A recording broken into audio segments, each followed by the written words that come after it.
이 시간 저희들이 누가복음 18장을 읽었습니다. 여러분, 누가복음 18장은 특히 기도에 대한 내용이 기록되어 있습니다. 직접 예수님께서 이렇게 기도하라라고 말씀하셨던 마태복음 6장 9절 이하의 주기도문이 있었죠. 물론 누가복음에도 그러한 주기도문에 대한 5가지만 누가복음에 나왔었죠. 그리고 또한 예수님께서는 오늘 기도에 대해서 오늘 아주 섬세하게 가르쳐주고 있습니다. 예수님의 요점이 뭐냐면 믿음은 믿음으로 기도를 해야 된다라는 거고요. 믿음이 없이는 기도를 할 수 없다라는 내용이고요. 뿐만 아니라 우리가 기도할 때는 끝까지 기도해야 된다라는 것을 우리에게 가르쳐 줍니다.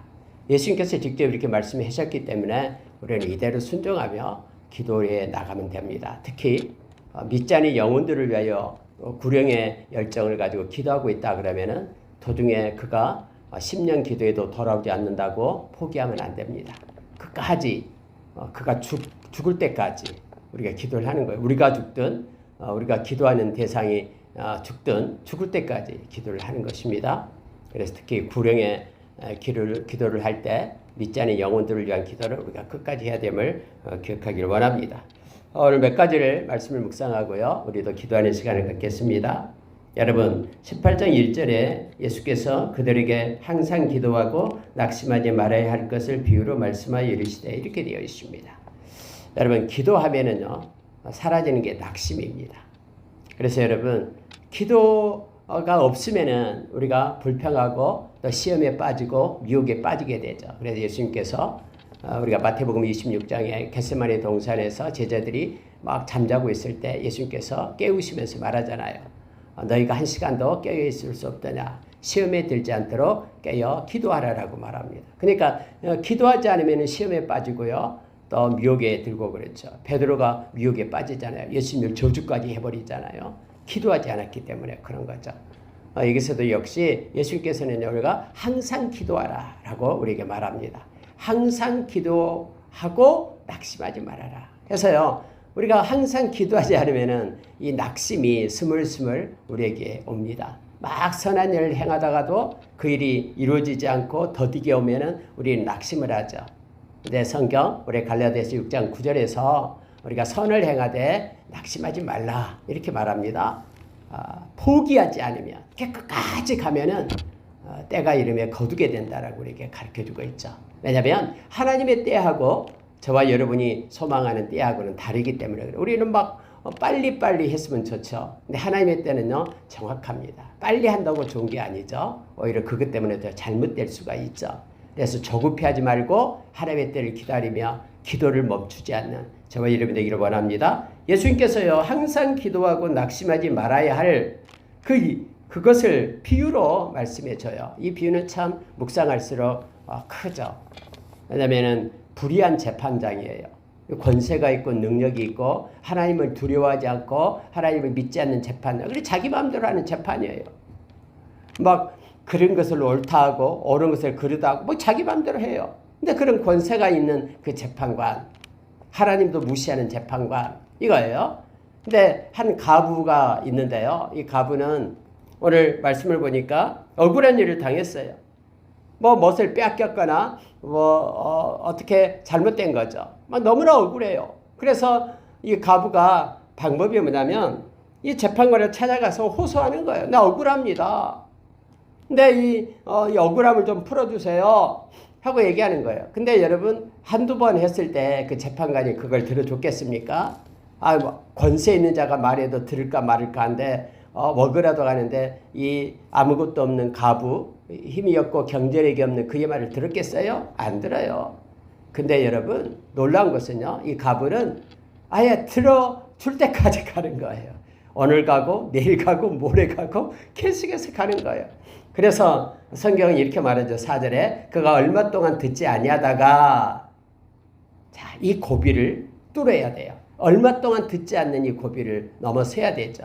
후에 그런 고비 그 시점이 넘어가니까 이 재판관이 속으로 생각한 거예요. 내가 하나님을 두려워 않고 사람도 무시하지만 아니 계속해서 나를 번거롭게 하니 내가 미칠 지경이다라는 거예요. 똑똑똑 오늘 또 두드리고 내일 또 똑똑똑 소리만 하면은 이제 이렇게 뭐 기절할 지경까지 가는 거죠. 근데 성경은 늘 와서 나를 괴롭게 할 것이다 라고 생각한 거예요. 그래서 이 불의한 재판장이 알았다. 그래서 들어줬다라는 거예요. 근데 여러분, 예수님께서 이렇게 말씀해요. 그 불의한 재판장도 끈질기게 녹화하는 그의 문을 열어주고 그의 소원을 들어줬다.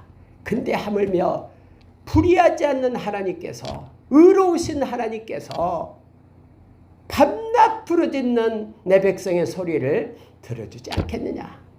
하나님의 인간적인, 우리 주님의 인간적인 입장에서 지금 말씀하고 있는 거예요. 그래서 우리로 하여금 절대 포기하지 말고 끝까지 하나님 앞에 기도할 것을 예수님께서는 이걸 가르쳐줘요. 근데 여러분, 여기서요 중요한 게 있는데요. 이렇게 말합니다. 그들에게 오래 참으시겠느냐. 하나님의 시간은 정확하단다. 우리가 늘 기도하면요, 이걸 견뎌낼 수 있는 힘이 생겨요. 그러나 기도하지 않으면은 이 억울함 때문에 속이 타서 그것 때문에 자살하라고 그러잖아요. 그러나 기도하면은 비록 그 일이 응답이 안 돼도요, 동력이 생기는 거예요. 헤쳐나갈 수 있는 힘이 생기는 거예요. 그래서 우리가 주님의 때까지 나갈 수 있는 동력을 기도할 때만 얻게 되는 거예요. 그렇지 않으면은 조금 하다가 주님의 때가 2달 후인데 한 달까지는 막 참아요. 한 달에서 포기해버려요. 그리고는 낙심해가지고 너무너무 아파요. 근데 한 달이 지나면은 이렇게 해결이 되잖아요. 그 기간 동안은 고통의 순간인 거예요. 그러나 기도하면요, 하루하루 이길 수 있는 힘이 생겨요. 하나님께 맡기고 조급해하지도 않고 하나님을 찬양하고 경배하게 돼요. 기쁨으로 2달까지, 하나님의 때까지 기다릴 수 있는 동력을 얻게 되는 거예요. 하나님은 오래 참겠느냐, 참으시겠느냐, 이 말은요, 하나님의 때에 정확하게 하나님께서 가장 좋을 때에 응답하신다라고 지금 말씀하신 거예요. 그런데 예수님께서는요, 8절에서 이 말씀을 하십니다. 내가 너에게 이르노니 속히 그 원한을 풀어주시리라. 그러나 인자가 올 때에 세상에서 믿음을 보겠느냐. 아니, 갑자기 믿음이 나와요? 믿음을 보겠느냐라고 말하는 거예요. 여러분, 하나님께서 응답해 주시지 않을 거다라고 생각하면요, 하나님이 이런 생각 속에서는 기도가 멈춰지게 되죠.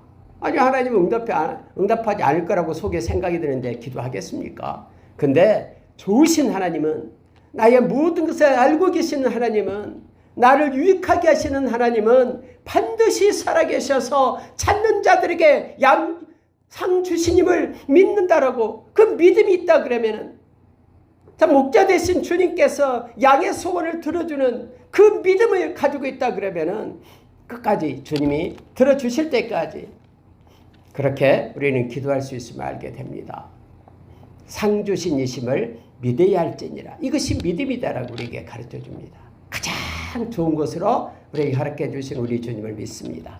그러니 기도를 멈추지 말기 바랍니다. 끝까지 기도 붙잡고 우리가 나아가기를 원합니다. 또 기도에 대한 것이 나와요. 참, 예수님께서는 친절하게 예수님은 늘 기도의 모범을 보이셨잖아요. 새벽 4명에 기도하셨고요. 밤이 맞도록 기도하셨고요. 무슨 일이 있을 때마다 기도를 먼저 하셨고요. 십자가를 질 때도, 제자들을 택할 때도, 공생애를 시작할 때도 예수님의 기도를 시작하셨어요. 근데 오늘 기도에 대해서 2번째로 또 가르쳐 주십니다. 자, 9절을 보세요. 또 자기를 의롭다고 믿고 다른 사람을 멸시하는 자들에게 이 비유로 말씀하시되, 그러니까 자기는 의롭다라고 스스로 생각해요. 자기는 다른 사람보다 더 믿음이 있다고 생각하고 의롭다라고 생각해요. 이 사람이 기도하는 모습이에요. 그리고 다른 사람은 멸시해요. 자기보다 더 못하다고, 세리들이다고, 창기들이다고 무시하면서 그렇게 생각하는 사람, 교만한 그 사람에게 예수님께서 이 비유를 말씀하셨다라고 말합니다. 2 사람이 기도하러 갑니다. 한 사람은 바리새인이고요, 한 사람은 세리다라고 성경은 말하고 있어요. 세리는 천대를 받는 사람이었죠. 매국노라고 손가락질 받는 사람이에요. 근데 그도 하나님 앞에 기도하러 올라가요. 바리새인들은 자기가 하나님 잘 섬긴다고 생각해요. 올라가요. 그리고 그들의 기도의 내용을 보세요. 세리의 기도의 내용은 기도의 내용이 없어요. 가슴을 치면서 울면서 주여 나는 죄인입니다. 나는 죄인입니다. 주님 아시죠? 하면서 주님의 이름을 부르고 있는 거예요. 근데 이 바리새인은요, 기도의 내용이 딱 나와요. 따로 서서 기도합니다. 나는 다른 사람들처럼 토색, 불의, 가늠하는 자들과 같지 않고 저 세리와도 같지 않습니다. 그래서 감사합니다. 일주일에 2번씩 금식하고요. 소득의 11조는 다 드렸습니다. 그러면서 이렇게 막 자기의 자랑을 하나님 앞에 하고 있어요. 아니, 하나님이 그거 다 몰라요. 다 알고 계세요, 하나님은요. 근데 막 하나님 앞에 의시되면서 하나님 앞에서 자기 자신을 높이고 있는 거예요. 근데 세리는 엎드려가지고 하나님 앞에 감히 얼굴을 들지 못하면서 울면서 나는 죄인입니다. 죄인입니다. 이렇게 하나님 앞에 자기를 낮추고 있어요. 네, 여러분, 성경은 우리가 기도할 때 조심해라는 거예요. 우리가 진실되게 기도하고 정직하게 기도하되 우리가 겸손한 기도를 해야 됨을 알게 합니다. 여러분, 우리 손에 능력이 있고 우리 머리에 지혜가 있고 우리의 호주머니에 이 풍성한 물질이 있는 거는 이거 다 내 거 아니에요. 하나님이 다 주신 거잖아요. 하나님이 다 공급한 거예요. 그렇기 때문에 우리 더욱더 겸손함으로 하나님께 감사를 올려야 되죠. 하나님 감사합니다라고 하나님 옆에 나가야 되잖아요. 비교해서 저 사람보다 내가 더 이렇게 종교 생활을 잘하기 때문에 더 감사합니다. 이런 식으로 해서는 안 돼요. 하나님은 다 알고 있으니까. 그래서 예수님께서 이렇게 말씀해요. 보십시오. 자, 14절 보시기 바랍니다. 내가 너에게 이르노니 이에 저 바리새인이 아니고 이 사람이 의롭다 하심을 받고 그의 집으로 내려갔느니라. 무릇 자기를 높이는 자는 낮아지고 자기를 낮추는 자는 높아지리라. 이 주님이 가르쳐준 영적 원리예요. 그래서 야고보 선생님은 주 앞에서 너희를 낮추라. 그러면 주께서 너희를 높이시리라 라고 말합니다. 겸손은요, 우리의 영을 소생시킵니다. 그래서 우리의 속사람을 더 강하게 하면서 주님과 연합되게끔 하는 거예요. 늘 우리는 허리에 겸손으로 허리를 동일하라고 베드로 사도도 그렇게 얘기했죠. 늘 겸손과의 싸움을 우리가 해야 됩니다. 겸손하게 기도하는 자 되기를 원합니다. 여러분, 바리새인은요, 2가지 특징이 있어요. 바리새인은 스스로 의롭다고 여기는 사람이에요. 우리 주님은 죄인을 부르러 왔는데 바리새인은 스스로 의롭다라고 여겨요. 야, 이만하면 됐지. 나쯤은 되어야지. 다른 사람 비교하면 저 사람은 왜 저래? 저 사람은 왜 1시간밖에 기도 안 해? 나는 7시간씩, 8시간씩 기도하는데 하면서 여러분요, 그걸 여러분 자랑해서는 안 돼요. 하나님이 다 알고 계시기 때문에 하나님의 비협대로 기도하면 되는데 하나님 앞에서 자기를 의롭다고 여기는 것이 가장 큰 문제입니다. 그러나 여기 세리는 하나님 앞에 자기가 죄인이다라고 여겨요. 내가 죄인입니다. 내 죄 때문에 주님이 죽으셨습니다. 우리는 이렇게 예수님 보혈 힘입고 나가야 되죠. 우리가 여러분 요한일서 5장 13절부터 14, 15절까지의 말씀을 쭉 보면은요, 예수 그리스도를 믿는 저와 여러분에게는 영생이 있대요. 근데 그것을 반드시 깨달으라라고, 알라라고 우리에게 말해주고 있죠. 그러니까 예수 그리스도 안에 하나님의 영생이 우리에게 있는 거예요. 그럼 영생을 가진 자에게는 우리가 하나님 앞에 담대함이 있는데, 이때 담대함은 교만함을 얘기하는 게 아니에요. 담대함은 그의 뜻대로 무엇을 구하면 들으심이라. 즉 하나님의 그 말씀, 하나님의 뜻대로 하나님 앞에 우리가 기도하며 나간 거예요. 자기의 의를 나타내고 자기가 이렇다라고 말하는 것을 기도하는 게 아니고요. 하나님의 뜻대로 구하는 담대함이 우리에게 있다고 말합니다. 우리가 무엇을 구하였음을 안즉 또한 받은 줄도 알미니라 라고 말하는 거예요. 그래서 우리가 하나님 앞에 기도할 때는요, 우리가 이미 우리에게 영생을 주신 하나님께 감사하며 겸손함으로 하나님 앞에 나가면서 하나님의 뜻을 구하는 기도를 우리가 해야 됨을 알게 합니다. 그리고 여러분, 오늘 제가 그 단체톡에 올린 2번째 말씀 암송할 거 올린 것 알고 있죠? 요한일서 4장 10절의 말씀이요. 저와 여러분이 하나님을 택하고 하나님을 사랑한 거 아니에요. 사랑은 여기 있다고 말하면서 하나님이 먼저 우리를 사랑했다고 말합니다. 먼저 우리를 사랑해가지고 우리의 죄값으로 예수님을 이 땅에 보내셨다라고. 이 두 가지를 알아라라고 우리에게 가르쳐주고 있잖아요. 근데 우리가 자랑할 게 뭐가 있습니까?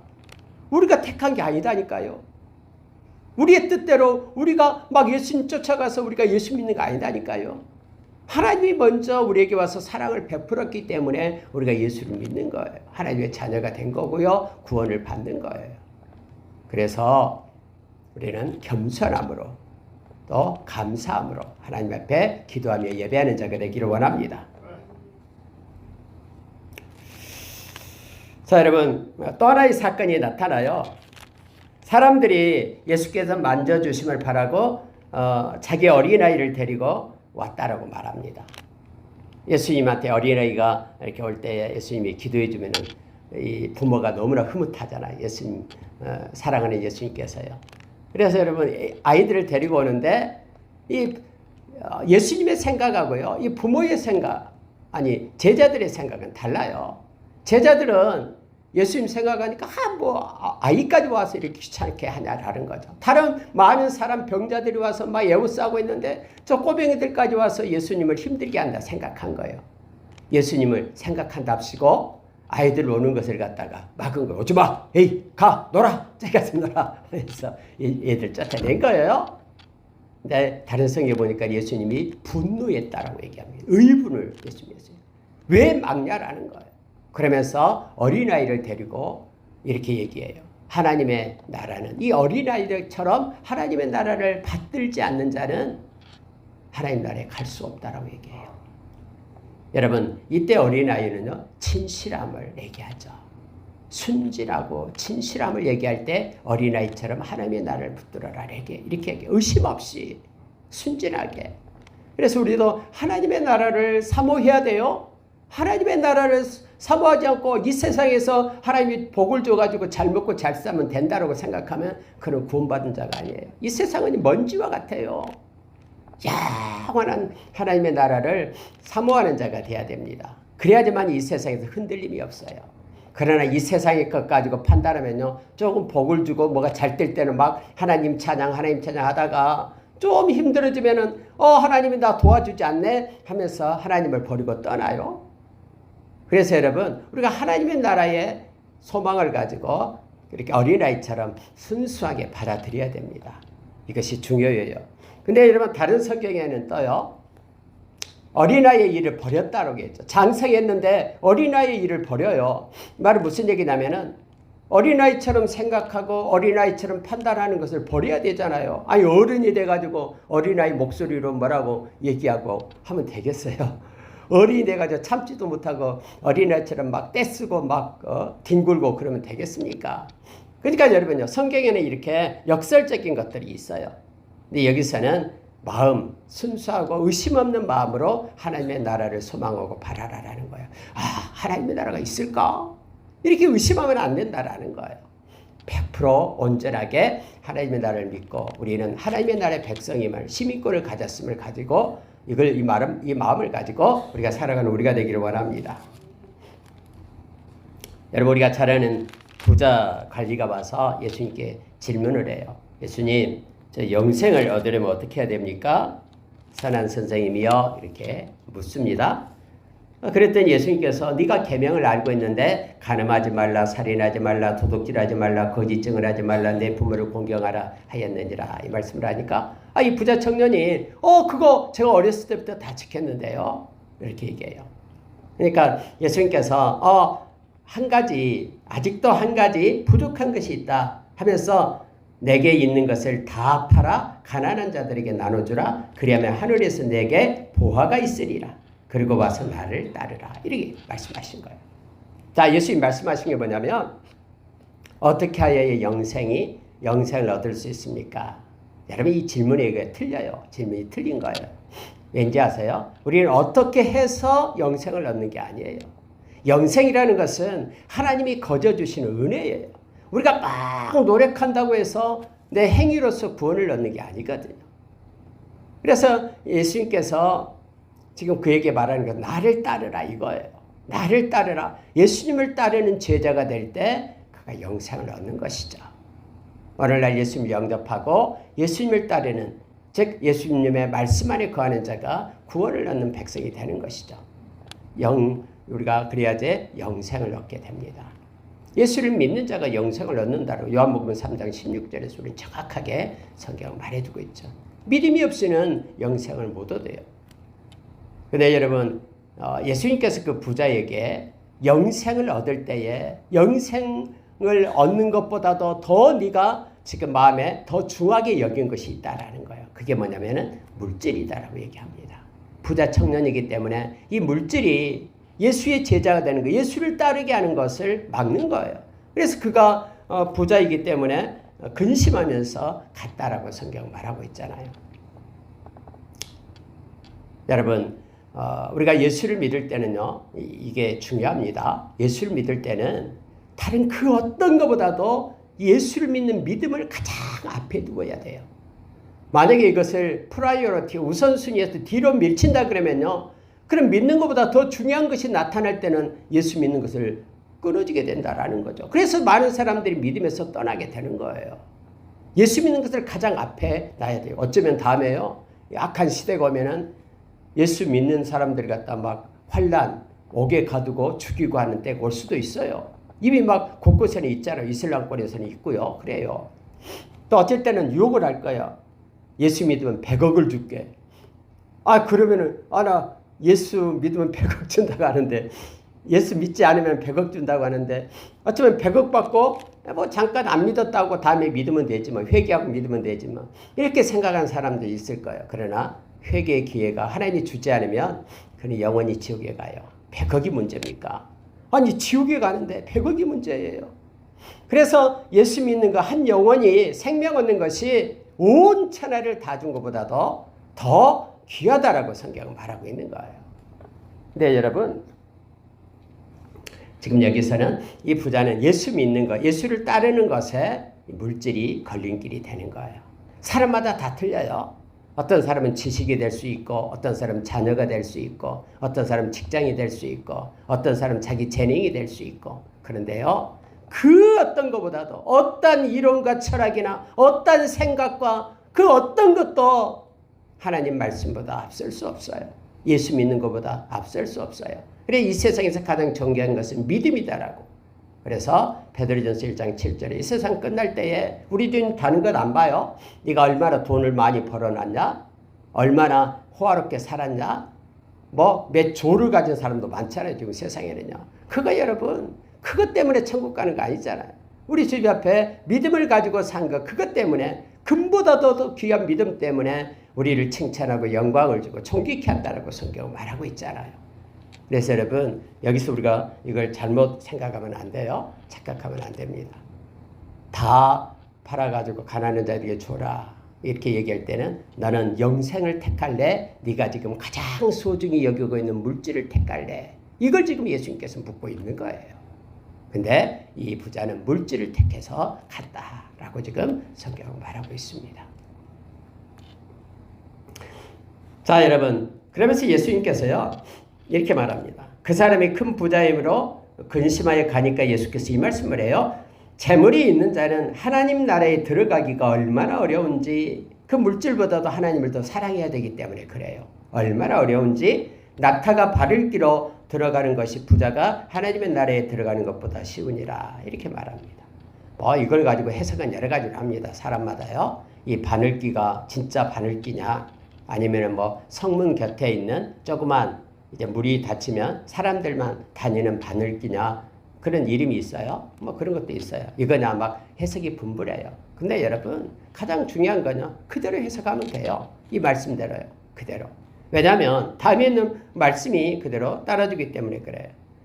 자, 듣는 자들이 이르되 그러면 누가 구원을 얻을 수 있나이까, 이 말을 해요. 이 말은요, 네버를 얘기하는, 네버, 결코 구원을 얻을 수가 없다라는 거죠. 낙타가 바늘길을 끼어갈 수 있는 길은 결코 없다라는 거예요. 조그만 어린 낙타는 성에 있는 조그만 문을 갖다 바늘길이라는 문이다 그러면 그것을 끌고 갈 수도 있겠죠. 불가능은 아니잖아요. 그러니까 여러분요, 여기서는 절대로 할 수 없다. 그러니까 사람들이 깜짝 놀라는 거예요. 아니, 그러면 누가 구원을 얻어요? 아무도 구원 못 받네요, 라고 생각하는 거예요. 근데 예수님께서 이 말씀을 합니다. 자, 27절 중요한 말씀이죠. 무릇 사람이 할 수 없는 것을 하나님은 하실 수 있느니라. 이 말씀을 하셔요. 그래서 여러분 구원이라는 것은요. 인간의 0.0001%도 가능성이 없어요. 인간을 통해서는. 인간의 노력을 통해서는. 뭘로만? 하나님의 은혜로만 구원을 얻을 수 있다는 걸 알게 돼요. 그때 당시에요. 부자들은 하나님이 복을 내려서 부자가 됐다고 생각한 거예요. 그럼 당연히 부자들은 천국에 간다고 생각해요. 왜요? 하나님의 복을 받은 이들이니까. 가난한 사람은 이곳에도 저주받았고요. 하나님이 저주가 받았기 때문에 하나님의 나라에서도 그가 저주를 받을 거라고 생각한 거예요. 근데 여러분 예수님은 그렇지 않죠. 이미 이렇게 누가복음 16장에서 천국에 대한 이미 지옥에 대해서 나타냈잖아요. 나사로라는 거지는 천국에 가지만 부자는 이름도 없이 호요시겠지만은 그는 지옥에 떨어졌다라고 4가지 할 수 없는 것이 있었다는 전문의 말씀을 나눴잖아요. 그러니까 여러분요. 여기서 우리 주님이 말씀하신 것은 구원이라는 그 문제는 사람으로는 할 수 없고 하나님으로만 하나님의 은혜로만 할 수 있는 것이다라고 지금 말씀해 주고 있는 것입니다. 그러니까 제자들이 말합니다. 우리는 다 버렸는데요. 우리는 주님을 따랐는데요. 하니까 예수님께서 이 말씀을 하셔요. 자, 하나님의 나라를 위하여 집이나 나라나 아내나 부모나 자녀를 버린 자는 현세에 여러 배를 받고 내세에 영생을 받지 못할 자가 없느니라 하시니라. 이 버리다라는 단어를 잘못 해석하면 안 돼요. 우리가 누구를 내다 버리다 이런 뜻이 아니에요. 가장 우선순위에서 하나님의 나라를 둔 자는 이런 뜻이에요. 그러니까 하나님 나라 때문에 다른 것이 우선순위에서 뒤로 밀려난 자를 얘기합니다. 여러분들 성경은요. 우리가 부모님을 버렸다 그러면 어이구 나쁜 놈 그렇게 되잖아요. 세상은. 근데 여러분요. 성경은요. 우리가 하나님을 사랑할 때 그 사랑이 동력이 돼서 우리는 부모를 더 잘 사랑할 수 있다고 말하는 거예요. 자녀를 사랑하는 것보다 하나님 사랑의 동력으로 우리는 자녀를 살아갈 수 있는 거예요. 그래서 여러분 하나님의 사랑이 먼저예요. 하나님을 믿는 믿음이 먼저예요. 그래야지만 그 믿음을 가지고 우리 부모들, 자녀들에게 생명의 통로가 될 수 있는 거예요. 그래서 여기서도 역시 우선순위를 얘기하고 있는 거예요. 그래서 하나님의 나라를 사랑하는 자. 만약에 그럼 부모가 너 예수 믿지 마라 그러면은 부모의 말씀이라고 존중해야 되기 때문에 우리가 예수 믿어서는 안 됩니까? 그거 아니잖아요. 그래서 중요한 것이 있어요. 우선순위가 무엇인가가 중요합니다. 내가 죽을지언정 예수 믿는 것은 놓쳐서는 안 됩니다. 예수를 포기해서는 안 됩니다. 믿음을 끝까지 지켜야 됩니다. 그래야지만이 영원한 하나님의 나라가 우리를 위하여 근거도 있고요. 우리가 부모님 말씀 지킨다고 해서 따른다고 해서 순종한다고 해서 여러분 예수를 믿지 않는다. 이런 어리석은 자가 되면 안 됩니다. 오히려 매를 맞으면서도 오히려 핍박을 받으면서도 부모가 우리를 쫓아내면 쫓겨남을 받으면서도 부모님을 사랑하며 위하여 기도하며 그렇게 엎드려야지만이 더 소망이 있어 그 부모도 구원에 이르는 길이 생기는 거예요. 그러나 우리가 그거 포기하고 믿음 포기하고 부모 따라간다 그러면 우리도 죽고 부모도 죽고 다 죽어요. 그러나 우리가 믿음을 지켜내면은 그 믿음 가지고 엎드려 기도할 때 긍휼에 기도할 때 우리 부모에게도 선한 영향력이 끼쳐서 그가 회개하고 돌아올 수 있는 길이 열리잖아요. 오늘 성경에서는 현세의 여러 배로 받고 이런 말을 쓰죠. 그러면 살아있을 동안에 여러 배로 받는 예 맞습니다. 왜요? 하나님이 이 세상에서도 지켜주기 때문에요. 여러분 진짜 하나님을 믿지 않는 사람에는요. 진짜 참된 평안이 없어요. 그러나 우리가 이 세상에 하나님을 믿고 갈 때는 어떤 고난이 오고 역경이 오더라도요. 다 이길 수 있는 힘을 우리가 주님으로부터 공급받아요. 여러분 예수 믿는다고 해서 고난이 탁 피해가고 그러지 않잖아요. 똑같은 고난이 오지만 넉넉히 이길 수 있는 힘이 공급되고요. 피할 길이 준비됩니다. 주님이 함께하기 때문에 그래요. 마음에는 하나님의 나라가 인해서 평강과 기쁨, 하나님의 의가 있게 됩니다. 이게 현세에서 받는 100배나 더 받는 기쁨이에요. 그리고 내세에서는 영생을 다 받게 됨을 성경은 가르쳐 줍니다.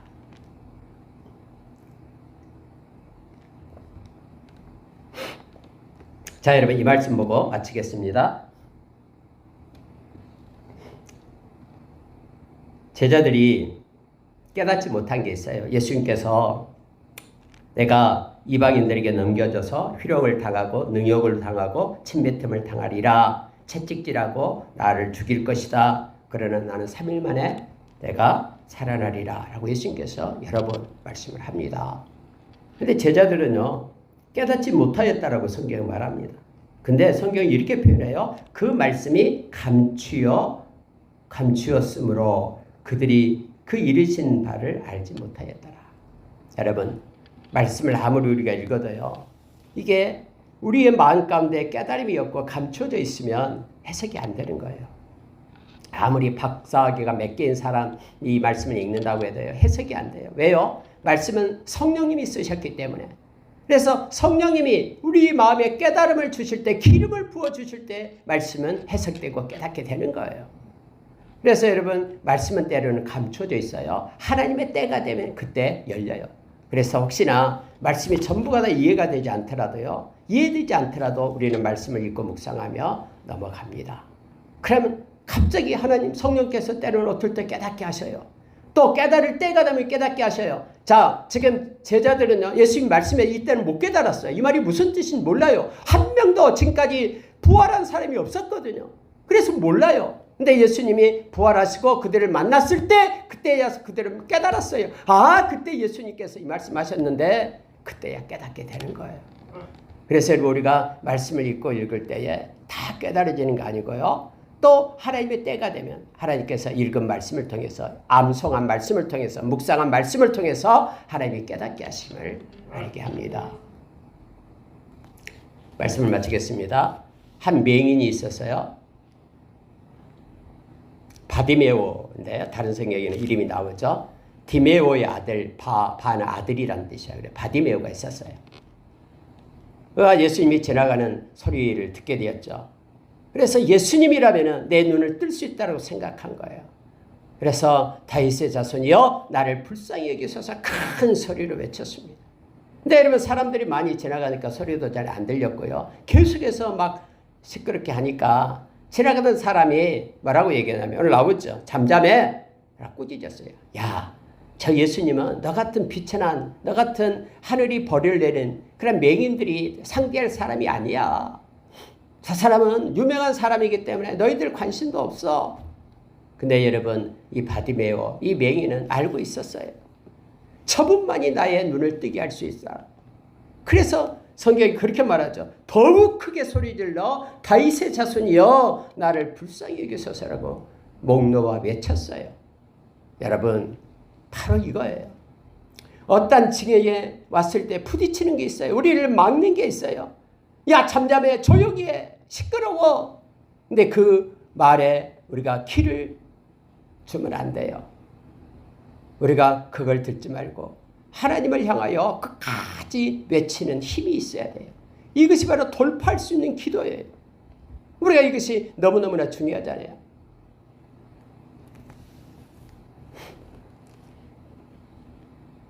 예수님께서는 이걸 기다리고 있었던 거예요. 그래서 예수님이 그를 데려오라. 그가 나갑니다. 겉옷을 벗어버리고 뛰어나갔다라고 다른 성경이 얘기하잖아요. 내가 무엇하여 주기를 원하느냐? 보기를 원하나이다. 내 믿음이 너를 구원했다 하면서 말씀을 합니다. 보라 내 믿음이 너를 구원하였느니라. 그러니까 곧 보게 되었다라고 성경이 말하죠. 다른 성경에 보면은 receive your sight 이렇게 말합니다. receive 받으라. your sight 너의 시력을 받으라. 내가 지금 너의 시력을 준다. 받으라. 그가 시력을 받게 되고 눈이 밝아져서 기뻐하며 예수님을 따르는 자에 속했다라고 성경은 말하고 있습니다. 여러분 오늘은 기도에 대한 것이에요. 이 내용도 예수님 만난 그 모든 것들도 여러 가지 장벽이 있고 어려움이 있지만 그것을 뚫고 넘어가야 됨을 알게 합니다. 기도로 돌파합시다. 기도는 우리의 힘이고 우리에게 동력이 됩니다. 어떤 순간이든 끝까지 주님을 만나고 응답받을 때까지 우리가 기도로 나가기를 원합니다. 우리가 아무리 무거운 힘이 있어도 기도하면 넉넉히 일어설 수 있는 동력을 받게 됩니다. 함께 기도하겠습니다. 아버지 하나님 감사합니다. 하나님 아버지 믿음을 보겠느냐라고 말씀하신 하나님, 기도할 수 있는 믿음을 우리에게 허락해 주시옵소서. 앞에 장벽이 있고 가시덤불이 있다 할지라도 하나님은 뚫고 나갈 수 있는 아버지 기도의 은혜를 허락해 주셨길 원합니다. 기도를 멈추지 말게 하여 주십시오. 기도로 승리하게 하여 주시고 기도로 일어나게 하여 주셨길 원합니다. 아버지 하나님, 하나님 앞에서 낮추며 겸손하게 기도하게 하여 주시옵소서. 하나님 하면 바디메오처럼 하나님 아버지 끝까지 장벽이 있다 할지라도 아버지 하나님 믿음으로 승리하게 하여 주셨길 원합니다. 아버지 하나님, 세상의 그 어떤 것보다도 물질이 가로막는다 할지라도 뚫고 아버지 하나님 기도로 승리하게 하여 주시고 믿음으로 살아가는 우리가 되게 하여 주시옵소서. 하나님께서 인도해 주심에 감사합니다. 한 명 한 명 믿음의 기도를 허락해 주시고 아버지 하나님의 겸손한 믿음을 허락해 주시고 기도의 무릎을 허락해 주시옵소서. 주님이 인도해 주심에 감사합니다. 영광 받아 주시옵소서. 예수님 이름으로 기도합니다. 아멘.